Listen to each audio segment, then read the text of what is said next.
Hello there, world of tankers, and welcome to the channel. I'm your host, the Droodles Blitz, and in today's video, I'll be playing in the Tier 9 Italian auto-reloading tank destroyer, the Contraccaro 1 Mark II. This vehicle got massively buffed in the latest update because all shells are loaded in the beginning of the game. I would honestly say that this tank got a much larger buff than the Minotauro because this vehicle features longer reloads across all of its shells compared to the Minnow. So yeah, I just feel like this tank has become absolutely stupid strong in the current form of the game. The Contraccaro 1 Mark II is a vehicle that features crazy gun depression. If I'm not mistaken, it is 13 degrees, the most in the game at this point for high tiers. Not only does it feature crazy gun depression, but it's also got 450 alpha, which is nice. It's got plenty of penetration and pretty dang strong frontal armor. In fact, I would be willing to say that when you're fully hull down, the armor on this tank is just as good, if not better, than the tier 10s. But it does have some weaknesses. First of all, it's a heck of a lot slower on traverse speed, and the main problem with the Contraccaro 1 Mark II compared to its tier 10 is the fact that it's a lot worse on flat ground. Its lower plate is very weak, its track wheels are terrible, the turret can be very easily penned. So it's got a lot of good things going for it, but it also has some things to even out those good things. So is our team going to go town? I'm going to say yes. Knowing how teams work on this map, they usually like to go town, and as we can see, at least two of my teammates are. So, but they have two mediums as tier 9s. Oh boy, three actually. They have the Centurion 7-1 standard B, and then they also have a 34-3. So, as much as I want to help these guys out in town, I'm not going to, because that up there is going to be the deciding factor of this game. So, I'm going to go with the 53 TP, cut into mid, and hopefully get out some decent damage. I guess we'll find out. Looks like the enemy is also having tanks going towards base A, which is interesting, to say none the least. We got the Centurion off to the side, who it looks like actually spotted me, which is a bit annoying, but nothing we can't handle. I'm just going to keep on going this way, and a bonk. There you go. One easy shot to the enemy Centurion. Looks like that player is actually fully stock, judging that that is a 190 damage bounce on my vehicle. Oh boy. Oh boy. Ooh, we got a very lucky bounce. That was an incredibly lucky bounce. Alright, well, let's get a pen into the Scorpion. Oh, okay, we're just going to be absolutely crapped on is what's going to happen. Looks like their team is mostly camping in their spawn, and the Scorpion was actually the player that decided to capture the base. Now, the good news is that we are fairly fast, at least in a straight line, so we can... I seriously don't know what to say. We're literally being beamed on by tier 8 heavies because I decided to do my job this game. That's very, very cringe. Alright, well, I can't do anything. My AT-15 and IS-3 are not going to help me, and if I turn around, I'm pretty sure I'm going to die. So, let's see if I can get a shot. Oh, we got very lucky that the Scorpion missed us, but we also got unlucky 2 times in a row that my HE shells didn't pen him. But you know what? We're fine. We're alive. I can clearly see that there was a tree knockdown right in front of us, and that is from the AT, but it also looks like the Emil is pushing towards me. The good news is that the Emil one is stock, so if I play this correctly and I play my cards right, all I need to do is wait a little bit longer, and the Emil has shot once. We're going to pull around this corner here. 3, 2, 1. Oh, that Emil's not stock, actually. He looks stock, but he's not. There is 1 shell into the enemy Emil. 2 shells into the enemy Emil, and we're not going to be able to get that third out just yet. But that's fine. We're just going to make our way right over here. Oh, I did not realize that Shisei was looking at us. Wow, the enemy team's got a freaking vendetta against me today. Alright, well, let's reload. Let's see what we can do here. Let's get 1 shot into the Emil, just like so. And we might die, might not. No, we didn't die yet. Although, I just realized we unfortunately wasted a shell on that Emil because my teammate finished him off. But we lived, and we won, and we did close to 3,000 damage. That was an absolutely just violating experience there. I got violated in different areas that I did not want to be shot in there. But you know what? 3,000 damage. We blocked 2,000. Overall, still a decent game. You can see where the clipping potential of this tank is super, super strong, especially against tier 8. Being able to deal, what, 1,400 damage in a clip is absolutely insane. And even up against tier 10s, I still have more alpha damage in the Bat Chat, the E6, 50 TP, and K91.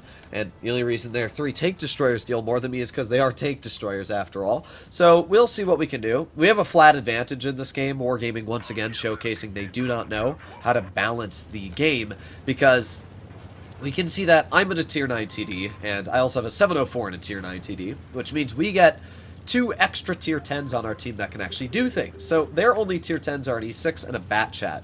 We get an Object 140M mouse, an IS4, and an E100 that can frontline. So yeah, I have a... maybe we're not going to win this, though, because our mouse and E100 are going down, which is already a disaster, judging that our 140 and Grill are going to this side with me. So already we have split our team up quite a bit, which is not good. You don't want to split up. That is one of the worst ways to play this game.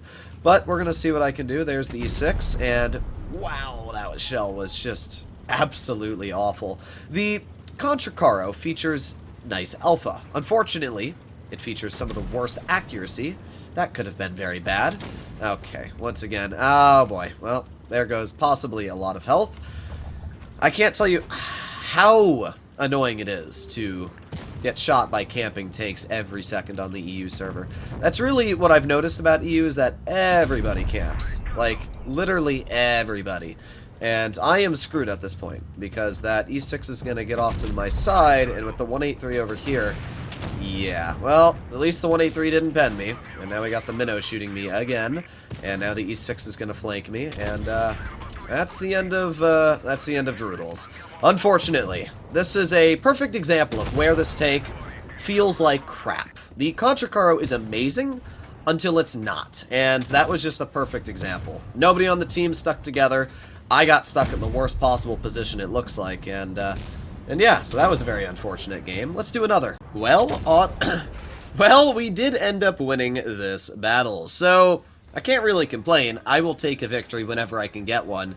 It was just a bit unfortunate we got caught out in the area we did. I mean, something that I have been struggling with on the EU server, and a lot of people have been telling me this in the comments as well, is that nobody really knows what they're doing, which, when you're a player that does know what you're doing, actually seems to hurt you more than it helps you sometimes. Because in a game like that, where I'm trying to get my tank into a haul-down spot, and then an E6 gets spotted in mid, I'm like, wow, okay, free target to shoot. And then I see a Minnow camping in their spawn who beans 900 health off me, and then the 183's up top and gets away with shooting at me again, and then the E6 just flanks me while being shot by a 140. I mean, it's I don't know what to say. I really don't know what to say, but yeah, the EU server has been an interesting experience, to say none the least. That is the best way to describe it. Driving mobile tanks definitely seem to make a bigger impact than tanks like this, but, as I said, if you can get this vehicle in a good position, especially in the right team and battle,